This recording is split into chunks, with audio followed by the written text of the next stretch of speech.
এক বক্তা বলেছে আব্দুল্লাহ বিন আব্দুর রাজ্জাক ভাই নাকি দেওবন্দি পরিচয় বেচে খান। দেওবন্দি পরিচয় বেচে খায় নাকি? বেচে খান। ও কি করে যে ও তো ইনকামই করেনি, আব্দুল্লাহ তো কি বিক্রি করলো? দারুল উলুম দেওবন্দে আব্দুল্লাহ পড়েছে, এইটা ঠিক। মদিনা বিশ্ববিদ্যালয়ে আব্দুল্লাহ পড়েছে, এইটা ঠিক। লন্ডনে এক বিশ্ববিদ্যালয়ে আব্দুল্লাহ পড়ছে, এইটাই ঠিক।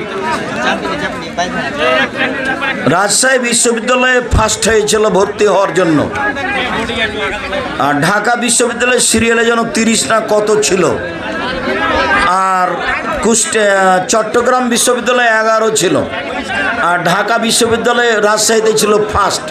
ভর্তি হওয়ার পরে পড়েনি, পরের দিন চলে গেছে। ইন্ডিয়াতে গিয়ে কোরআন মুখস্থ করেছিল 3 মাস 19 দিনে।